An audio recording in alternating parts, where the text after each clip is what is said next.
ਕਿਸਾਨ ਦਿੱਲੀ ਘੇਰੀ ਬੈਠੇ ਹਨ, ਪਰ ਮਹਿਜ ਕੁਝ ਕਿਲੋਮੀਟਰ ਦੂਰ ਬੈਠੇ ਕਿਸਾਨਾਂ ਨੂੰ ਨਕਾਰ ਪ੍ਰਧਾਨ ਮੰਤਰੀ ਕਦੇ ਗੁਜਰਾਤ ਕਦੇ ਮੱਧ ਪ੍ਰਦੇਸ਼ ਦੇ ਕਿਸਾਨਾਂ ਨਾਲ ਲਗਾਤਾਰ ਸੰਵਾਦ ਰਚਾ ਰਹੇ ਹਨ। 5-6 ਦੌਰ ਦੀ ਗੱਲਬਾਤ ਹੋ ਚੁੱਕੀ ਹੈ। ਸਰਕਾਰ ਟਸ ਤੋਂ ਮਸ ਨਹੀਂ ਤਾਂ ਕਿਸਾਨ ਵੀ ਆਪਣੀ ਇਸ ਨਸਲਾਂ ਤੇ ਫਸਲਾਂ ਬਚਾਉਣ ਦੀ ਲੜਾਈ 'ਚ ਡਟੇ ਹੋਏ ਹਨ। 20 ਤੋਂ ਵੱਧ ਦਿਨ ਕੜਾਕੇ ਦੀ ਠੰਡ 'ਚ 30 ਤੋਂ ਵੱਧ ਕਿਸਾਨ ਨਿਗਲ ਚੁੱਕੀ ਹੈ, ਪਰ ਕੇਂਦਰ ਸਰਕਾਰ ਖਾਮੋਸ਼ ਹੈ। ਸਵਾਲ ਹੈ, ਇਹ ਡੈਡਲੌਕ ਆਖਰ ਕਿਵੇਂ ਟੁੱਟੇਗਾ? ਇਸ ਦਰਮਿਆਨ ਪ੍ਰਸਿੱਧ ਹਿਸਟੋਰੀਅਨ ਡਾਕਟਰ ਗੁਰਦਰਸ਼ਨ ਸਿੰਘ ਢਿੱਲੋਂ ਨੇ ਕੁਝ ਵਾਜਬ ਸਵਾਲ ਚੁੱਕਦਿਆਂ ਅੰਨਦਾਤਾ ਪ੍ਰਤੀ ਉਦਾਰਚਿਤ ਹੋ ਹਮਦਰਦੀ ਵਾਲਾ ਰਵੱਈਆ ਆਪਣਾ ਮਸਲੇ ਦਾ ਹੱਲ ਕਰਨ ਦੀ ਨੇਕ ਸਲਾਹ ਦਿੱਤੀ ਹੈ। ਡਾਕਟਰ ਗੁਰਦਰਸ਼ਨ ਸਿੰਘ ਢਿੱਲੋਂ ਲਿਖਦੇ ਹਨ ਕਿ 3 ਕਾਲੇ ਕਾਨੂੰਨਾਂ ਵਿਰੁੱਧ ਚੱਲ ਰਿਹਾ ਕਿਸਾਨ ਸੰਘਰਸ਼ ਪੂਰੇ ਦੇਸ਼ ਵਿੱਚ ਫੈਲ ਚੁੱਕਾ ਹੈ ਅਤੇ ਦਿਨ ਬ ਦਿਨ ਲੋਕ ਲਹਿਰ ਦਾ ਰੂਪ ਧਾਰਨ ਕਰ ਰਿਹਾ ਹੈ। ਵਿਦੇਸ਼ਾਂ ਤੋਂ ਵੀ ਕਿਸਾਨਾਂ ਦੇ ਹੱਕ ਵਿੱਚ ਹਮਦਰਦੀ ਤੇ ਫਿਕਰ ਦੇ ਪ੍ਰਗਟਾਵੇ ਵਜੋਂ ਪ੍ਰਦਰਸ਼ਨ ਦੀਆਂ ਖਬਰਾਂ ਲਗਾਤਾਰ ਆ ਰਹੀਆਂ ਹਨ। ਕਿਸਾਨਾਂ ਨੂੰ ਦਰਪੇਸ਼ ਸਮੱਸਿਆਵਾਂ ਤਾਂ ਪਹਿਲਾਂ ਹੀ ਬਹੁਤ ਗੰਭੀਰ ਸਨ, ਪਰ ਕਾਲੇ ਕਾਨੂੰਨਾਂ ਨੇ ਇਹਨਾਂ ਵਿੱਚ ਬਹੁਤ ਵਾਧਾ ਕਰ ਦਿੱਤਾ ਹੈ। ਤਰਾਸਦੀ ਇਹ ਹੈ ਕਿ ਦੇਸ਼ ਦੀ ਸਰਕਾਰ ਕਿਸਾਨੀ ਮਸਲਿਆਂ ਨੂੰ ਸੁਹਿਰਦਤਾ ਨਾਲ ਨਜਿੱਠਣ ਲਈ ਕਦੇ ਵੀ ਯਤਨਸ਼ੀਲ ਨਹੀਂ ਹੋਈ। ਕਰੋਨਾ ਬਿਮਾਰੀ ਦੇ ਸੰਕਟਮਈ ਦੌਰ ਵਿੱਚ ਬਿਨਾਂ ਸਲਾਹ ਮਸ਼ਵਰੇ ਟੱਟ-ਫੱਟ ਬਣਾਏ ਗਏ ਕਿਸਾਨ ਘਾਤਕ ਕਾਨੂੰਨਾਂ ਨੇ ਸਾਰੇ ਦੇਸ਼ ਵਿੱਚ ਤਣਾਅ ਦੀ ਸਥਿਤੀ ਪੈਦਾ ਕਰ ਦਿੱਤੀ ਹੈ। ਪੰਜਾਬ ਦੇ ਕਿਸਾਨਾਂ ਨੇ ਜਮਹੂਰੀਅਤ ਅਤੇ ਕਿਸਾਨ ਵਰਗ ਦੇ ਸੰਵਿਧਾਨਕ ਅਤੇ ਮਨੁੱਖੀ ਹੱਕਾਂ ਦੀ ਰਾਖੀ ਦਾ ਝੰਡਾ ਬੁਲੰਦ ਕਰਕੇ ਦੇਸ਼ ਭਰ ਦੇ ਕਿਸਾਨਾਂ ਨੂੰ ਸੁਚੇਤ ਕਰ ਦਿੱਤਾ ਹੈ। ਇਸ ਸੰਘਰਸ਼ ਨੇ ਪੂਰੇ ਦੇਸ਼ ਨੂੰ ਇੱਕ ਇਤਿਹਾਸਕ ਮੋੜ ਤੇ ਲਿਆ ਕੇ ਖੜਾ ਕਰ ਦਿੱਤਾ ਹੈ। ਅੱਜ ਦੇਸ਼ ਦੇ ਕਿਸਾਨ ਪੰਜਾਬੀ ਕਿਸਾਨਾਂ ਦੇ ਮੋਢੇ ਨਾਲ ਮੋਢਾ ਜੋੜ ਕੇ ਖੜੇ ਨਜ਼ਰ ਆਉਂਦੇ ਹਨ। ਇੰਜ ਜਾਪਦਾ ਹੈ ਕਿ ਦੇਸ਼ ਦੀ ਸਿਆਸੀ ਲੀਡਰਸ਼ਿਪ ਕਾਰਪੋਰੇਟ ਘਰਾਣਿਆਂ ਨਾਲ ਆਰਥਿਕ ਤਾਣੇ ਬਾਣੇ ਵਿੱਚ ਬੁਰੀ ਤਰ੍ਹਾਂ ਉਲਝ ਚੁੱਕੀ ਹੈ। ਇਹਨਾਂ ਲੀਡਰਾਂ ਨੂੰ ਚੋਣ ਫੰਡ ਜਾਂ ਹੋਰ ਖਰਚਿਆਂ ਲਈ ਕਾਰਪੋਰੇਟਾਂ ਵੱਲੋਂ ਵੱਡੀ ਆਰਥਿਕ ਮਦਦ ਦਿੱਤੀ ਜਾਂਦੀ ਹੈ। ਉਹਨਾਂ ਦੇ ਬਦਲੇ ਅੰਬਾਨੀ ਅਡਾਨੀ ਵਰਗੇ ਵੱਡੇ ਪੂੰਜੀਪਤੀ ਸਰਕਾਰ ਵੱਲੋਂ ਕਈ ਗੁਣਾ ਵੱਧ ਲਾਭ ਉਠਾਉਂਦੇ ਨਜ਼ਰ ਆਉਂਦੇ ਹਨ। ਗੁਰਦਰਸ਼ਨ ਸਿੰਘ ਢਿੱਲੋਂ ਲਿਖਦੇ ਹਨ ਕਿ ਭਰੋਸੇਯੋਗ ਸੂਤਰਾਂ ਦਾ ਕਹਿਣਾ ਹੈ ਕਿ ਪਿਛਲੇ 5-6 ਸਾਲਾਂ ਵਿੱਚ ਅੰਬਾਨੀ ਅਡਾਨੀ ਟੋਲੇ ਨੇ ਭਾਜਪਾ ਸਰਕਾਰ ਨੂੰ 5000 ਕਰੋੜ ਦੇ ਕਰੀਬ ਫੰਡ ਪ੍ਰਦਾਨ ਕੀਤੇ ਹਨ। ਇਸ ਦੇ ਬਦਲੇ ਸਰਕਾਰ ਨੇ ਉਹਨਾਂ ਨੂੰ 6 ਲੱਖ ਕਰੋੜ ਦਾ ਫਾਇਦਾ ਮੁਹੱਈਆ ਕਰਵਾਇਆ ਹੈ। ਇਹਨਾਂ ਨੇ ਇੱਕ ਸਿੱਧੀ ਸਕੀਮ ਅਨੁਸਾਰ ਵੱਖ-ਵੱਖ ਥਾਵਾਂ ਤੇ ਕਾਨੂੰਨ ਬਣਨ ਤੋਂ ਪਹਿਲਾਂ ਹੀ ਬਹੁਤ ਵੱਡੇ ਆਕਾਰ ਦੇ ਗੋਦਾਮ ਬਣਾ ਲਏ ਹਨ। ਅੰਬਾਨੀ ਦੀਆਂ ਦੇਸ਼ ਵਿੱਚ 8500 ਦੇ ਕਰੀਬ ਰਿਟੇਲ ਦੁਕਾਨਾਂ ਹਨ।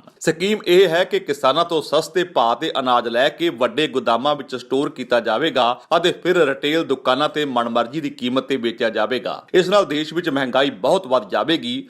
ਬਲੈਕ ਮਾਰਕੀਟ ਤੇ ਕੋਈ ਕੰਟਰੋਲ ਨਹੀਂ ਰਹੇਗਾ। ਪੂੰਜੀਪਤੀਆਂ ਦੀ ਮੁਨਾਫੇਖੋਰੀ ਵਿੱਚ ਅੰਤਾਂ ਦਾ ਵਾਧਾ ਹੋਵੇਗਾ। ਕਰਜ਼ੇ ਹੇਠ ਦੱਬੇ ਕਿਸਾਨਾਂ ਦੀ ਜ਼ਮੀਨ ਪੂੰਜੀਪਤੀਆਂ ਦੇ ਹੱਥ ਜਾਵੇਗੀ। ਮਿਹਨਤ ਦਾ ਪੂਰਾ ਫਲ ਨਾ ਮਿਲਣ ਕਰਕੇ ਕਿਸਾਨ ਹੋਰ ਗਰੀਬ ਹੋ ਜਾਣਗੇ। ਆਰਥਿਕ ਪੱਖੋਂ ਸਮਾਜ ਵਿੱਚ ਵੀ ਕਿਸ ਦੇ ਭਿਆਨਕ ਨਤੀਜੇ ਸਾਹਮਣੇ ਵੇਖਣ ਨੂੰ ਮਿਲਣਗੇ। ਪਿਛਲੇ 5 ਸਾਲਾਂ ਵਿੱਚ ਅਡਾਨੀ ਅੰਬਾਨੀ ਦੇ ਕਾਰੋਬਾਰ ਵਿੱਚ 10 ਗੁਣਾ ਵਾਧਾ ਹੋਇਆ ਹੈ। ਦੂਜੇ ਪਾਸੇ ਦੇਸ਼ ਦੇ 35 ਕਰੋੜ ਲੋਕ ਬੇਰੁਜ਼ਗਾਰੀ ਦਾ ਸਾਹਮਣਾ ਕਰ ਰਹੇ ਹਨ। ਚੋਣਾਂ ਤੋਂ ਪਹਿਲਾਂ ਪ੍ਰਧਾਨ ਮੰਤਰੀ ਨੇ ਕਿਸਾਨਾਂ ਦੀ ਆਮਦਨ ਦੁੱਗਣੀ ਕਰਨ ਦਾ ਵਾਅਦਾ ਕੀਤਾ ਸੀ, ਪਰ ਹੋਇਆ ਇਸ ਦੇ ਬਿਲਕੁਲ ਉਲਟ ਹੈ। ਬਿਨਾਂ ਕਿਸੇ ਸਲਾਹ ਮਸ਼ਵਰੇ ਦੇ ਜਲਦਬਾਜ਼ੀ ਵਿੱਚ ਪਾਸ ਕੀਤੇ ਗਏ ਕਾਲੇ ਕਾਨੂੰਨ ਨਿਰੋਲ ਪੂੰਜੀਪਤੀਆਂ ਦੇ ਹੱਕ ਵਿੱਚ ਹਨ। ਵੱਡੇ ਇਤਿਹਾਸਕ ਫੈਸਲੇ ਲੈਣ ਲੱਗਿਆਂ ਵੱਡੀ ਸੂਝ-ਬੂਝ ਅਤੇ ਦਾਨਾਸ਼ਵਰ ਆਗੂਆਂ ਦੀ ਲੋੜ ਹੁੰਦੀ ਹੈ, ਪਰੰਤੂ ਤਰਾਸਦੀ ਇਹ ਹੈ ਕਿ ਸਾਡੇ ਦੇਸ਼ ਦੀ ਲੀਡਰਸ਼ਿਪ ਪੈਰ ਤੇ ਆਪਣੇ ਨਿੱਜੀ ਮਫਾਦਾਂ ਨੂੰ ਅਹਿਮੀਅਤ ਦਿੰਦੀ ਹੈ। ਉਹ ਲਿਖਦੇ ਹਨ ਕਿ ਸਾਡਾ ਦੇਸ਼ ਪਹਿਲਾਂ ਹੀ ਵੱਡੇ ਆਰਥਿਕ ਸੰਕਟ ਦਾ ਸਾਹਮਣਾ ਕਰ ਰਿਹਾ ਹੈ। ਮੋਦੀ ਸਰਕਾਰ ਨੇ ਆਮ ਜਨਤਾ ਦੀਆਂ ਆਰਥਿਕ ਔਕੜਾਂ ਹੱਲ ਕਰਨ ਦੀ ਬਜਾਏ ਕੋਈ ਤਰੱਦਦ ਇਸ ਪਾਸੇ ਨਹੀਂ ਕੀਤਾ ਹੈ। ਕਾਲੇ ਧਨ ਨੂੰ ਬੰਦ ਕਰਨ ਦੀ ਆੜ ਵਿੱਚ ਮੋਦੀ ਜੀ ਨੇ ਅਚਾਨਕ ਨੋਟਬੰਦੀ ਕਰਨ ਦਾ ਫੈਸਲਾ ਕਰ ਦਿੱਤਾ ਸੀ, ਜਿਸ ਨਾਲ ਲੱਖਾਂ ਲੋਕਾਂ ਦੀ ਰੋਜੀ ਰੋਟੀ ਪ੍ਰਭਾਵਿਤ ਹੋਈ। ਕਾਲਾ ਧਨ ਵੀ ਖਤਮ ਨਹੀਂ ਹੋਇਆ, ਪਰ ਬੇਰੁਜ਼ਗਾਰੀ ਵਿੱਚ ਅਥਾਹ ਵਾਧਾ ਜ਼ਰੂਰ ਹੋਇਆ ਹੈ। ਇਸ ਤੋਂ ਬਾਅਦ GST ਕਾਨੂੰਨ ਜਿਸ ਤਰੀਕੇ ਨਾਲ ਲਾਗੂ ਕੀਤੇ ਗਏ, ਉਸ ਦਾ ਨਤੀਜਾ ਸਭ ਦੇ ਸਾਹਮਣੇ ਹੈ। ਇਸ ਕਾਨੂੰਨ ਤਹਿਤ ਕੇਂਦਰ ਸਰਕਾਰ ਨੇ GST ਦਾ ਪੈਸਾ ਇਕੱਠਾ ਕਰਕੇ ਆਪਣੀ ਮਨਮਰਜ਼ੀ ਨਾਲ ਸਟੇਜਾਂ ਨੂੰ ਬਣਦਾ ਪੈਸਾ ਦੇਣ ਲੱਗਿਆ ਕਾਣੀ ਵੰਡ ਕਰਕੇ ਬਹੁਤ ਸਾਰੀਆਂ ਸਟੇਟਾਂ ਦੀ ਆਰਥਿਕਤਾ ਨੂੰ ਤਹਿਸ-ਨਹਿਸ ਕਰ ਦਿੱਤਾ ਹੈ। ਇਸੇ ਕਾਰਨ ਪੰਜਾਬ ਦੀ ਪਹਿਲਾਂ ਹੀ ਡਾਮਾਡੋਲ ਹੋਈ ਆਰਥਿਕਤਾ ਨੂੰ ਹੋਰ ਹੀ ਵੱਡਾ ਧੱਕਾ ਲੱਗਾ ਹੈ। ਇੱਥੇ ਹੀ ਬਸ ਨਾ ਕਰਦਿਆਂ ਪੂੰਜੀਪਤੀਆਂ ਦੀ ਹੱਥ ਠੋਕਾ ਬਣੀ ਮੋਦੀ ਸਰਕਾਰ ਨੇ ਕਿਸਾਨ ਵਿਰੋਧੀ ਕਾਨੂੰਨ ਪਾਸ ਕਰਕੇ ਇੱਕ ਹੋਰ ਵੱਡਾ ਝਟਕਾ ਦਿੱਤਾ ਹੈ। ਭਾਰਤੀ ਅਰਥਚਾਰੇ ਦੀ ਰੀੜ ਦੀ ਹੱਡੀ ਜਾਣੀ ਜਾਂਦੀ ਕਿਸਾਨੀ ਇੱਕ ਗੰਭੀਰ ਸੰਕਟ ਦਾ ਸ਼ਿਕਾਰ ਹੋ ਗਈ ਹੈ। ਇਸ ਸੰਕਟ ਨੇ ਸਮਾਜ ਦੇ ਹਰ ਵਰਗ ਨੂੰ ਪ੍ਰਭਾਵਿਤ ਕਰ ਦਿੱਤਾ ਹੈ। ਜਿਸ ਦੇਸ਼ ਦਾ ਅੰਨਦਾਤਾ ਕਿਸਾਨ ਹੀ ਖਤਮ ਹੋ ਗਿਆ,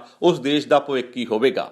ਅੱਜ ਦੇਸ਼ ਸੱਤਾ ਦੇ ਕੇਂਦਰੀਕਰਨ ਅਤੇ ਤਾਨਾਸ਼ਾਹੀ ਵੱਲ ਵਧਦਾ ਜਾ ਰਿਹਾ ਹੈ। ਇਸ ਦੇ ਨਤੀਜੇ ਵਜੋਂ ਕਿਸਾਨ ਸੰਘਰਸ਼ ਦੇ ਨਾਲ-ਨਾਲ ਨਾਲ ਅੱਜ ਸਮਾਜ ਦੇ ਅਨੇਕਾਂ ਹੋਰ ਮੁੱਦੇ ਵੀ ਸਮੇਂ ਦੇ ਨਾਲ ਆ ਜੁੜੇ ਹਨ। ਸੰਘਰਸ਼ ਦੇ ਅਗਲੇ ਪੜਾਅ ਵਿੱਚ ਹਰ ਵਰਗ ਦੇ ਮਨੁੱਖ ਅਧਿਕਾਰਾਂ ਦੀ ਰਾਖੀ, ਸਟੇਟਾਂ ਅਧਿਕਾਰ ਖੇਤਰ ਵਧਾਉਣ ਦਾ ਮੁੱਦਾ, ਜਮਹੂਰੀ ਹੱਕਾਂ ਤੇ ਸਮਾਜਿਕ ਬਰਾਬਰੀ ਵਰਗੇ ਸੰਕਲਪ ਹੋਰ ਵੀ ਉੱਭਰ ਕੇ ਅਤੇ ਨਿਖਰ ਕੇ ਸਾਹਮਣੇ ਆਉਣ ਵਾਲੇ ਹਨ। ਇਸ ਦੇ ਨਾਲ ਹੀ ਦੇਸ਼ ਵਿੱਚ ਨਵਾਂ ਇਤਿਹਾਸ ਸਿਰਜਣ ਦੇ ਸੁਪਨਿਆਂ ਨੂੰ ਸਾਕਾਰ ਰੂਪ ਮਿਲੇਗਾ। ਕਿਸਾਨ ਸੰਘਰਸ਼ ਆਪਣੇ ਮਸਲਿਆਂ ਦੇ ਨਾਲ-ਨਾਲ ਅਜਿਹੀ ਸੋਚ ਨੂੰ ਵੀ ਰੂਪਮਾਨ ਕਰ ਰਿਹਾ ਹੈ। ਅਜੋਕੇ ਸਮੇਂ ਅੰਦਰ ਅਜਿਹੀ ਚੇਤਨਾ ਨੂੰ ਸੰਚਾਰ ਕਰਨ ਦਾ ਸਿਹਰਾ ਮੌਕਾ ਕਿਸਾਨਾਂ ਨੂੰ ਜਾਂਦਾ ਹੈ। ਕਿਸਾਨਾਂ ਨੇ ਜਿਸ ਸ਼ਾਂਤਮਈ ਢੰਗ ਨਾਲ ਕਿਸੇ ਧੜੇ, ਸਿਆਸੀ ਪਾਰਟੀ, ਗੁੱਟਬੰਦੀ ਜਾਂ ਧਰਮ ਤੋਂ ਉੱਪਰ ਉੱਠ ਕੇ ਅੰਦੋਲਨ ਦਾ ਬੀੜਾ ਚੁੱਕਿਆ ਹੈ, ਉਹ ਬਹੁਤ ਹੀ ਸ਼ਲਾਘਾਯੋਗ ਹੈ। ਕਿਸਾਨਾਂ ਵੱਲੋਂ ਕੋਈ ਹਿੰਸਕ ਕਾਰਵਾਈ ਕਰਨ ਦੀ ਖਬਰ ਨਹੀਂ ਹੈ। ਹਰਿਆਣਾ ਸਰਕਾਰ ਵੱਲੋਂ ਦਿੱਲੀ ਜਾ ਰਹੇ ਕਿਸਾਨਾਂ ਉੱਤੇ ਗੈਸ ਦੇ ਗੋਲੇ ਸੁੱਟੇ, ਲਾਠੀ ਚਾਰਜ, ਠੰਡੇ ਪਾਣੀ ਦੀਆਂ ਬਛਾੜਾਂ ਮਾਰ ਕੇ ਹਿੰਸਕ ਕਾਰਵਾਈਆਂ ਕਰਨ ਦੇ ਬਾਵਜੂਦ ਵੀ ਅੰਦੋਲਨ ਸ਼ਾਂਤੀਪੂਰਵਕ ਹੀ ਰਿਹਾ ਹੈ। ਪਿਛਲੇ 3 ਹਫ਼ਤਿਆਂ ਤੋਂ ਕੜਾਕੇ ਦੀ ਠੰਡ ਵਿੱਚ ਖੁੱਲੇ ਅਸਮਾਨ ਹੇਠ ਦਿੱਲੀ ਦੀਆਂ ਸੜਕਾਂ ਤੇ ਬੈਠੇ ਕਿਸਾਨ, ਜਿਨ੍ਹਾਂ ਵਿੱਚ ਬਜ਼ੁਰਗ,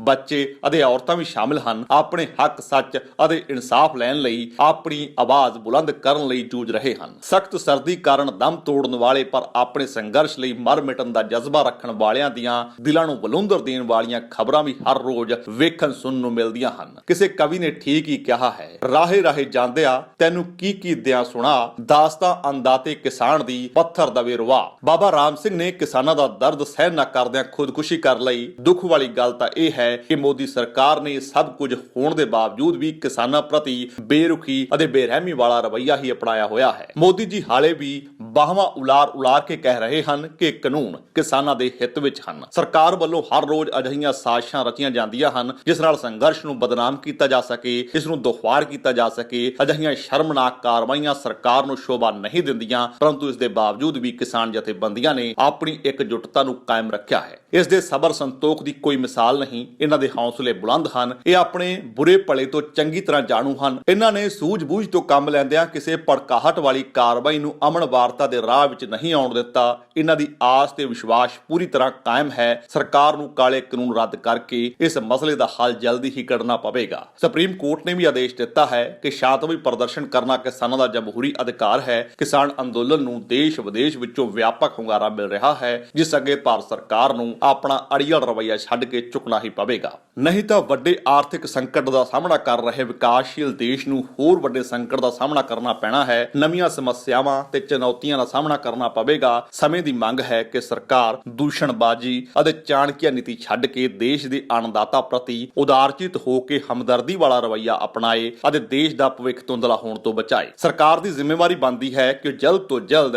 ਗੰਭੀਰਤਾ ਅਤੇ ਸੰਜੀਦਗੀ ਨਾਲ ਸਾਰਥਕ ਕਦਮ ਚੁੱਕ ਕੇ ਅਮਨ ਪਸੰਦ, ਇਮਾਨਦਾਰ ਅਤੇ ਮਿਹਨਤੀ ਕਿਸਾਨਾਂ ਦੀਆਂ ਭਾਵਨਾਵਾਂ ਨੂੰ ਮੁੱਖ ਰੱਖ ਕੇ ਉਹਨਾਂ ਨੂੰ ਕੜਾਕੇ ਦੀ ਸਰਦੀ ਤੋਂ ਬਚਾਉਣ, ਤਾਂ ਕਿ ਉਹ ਸੁਖ ਚੈਨ ਨਾਲ ਆਪਣੇ ਘਰਾਂ ਨੂੰ ਭਰ ਸਕਣ।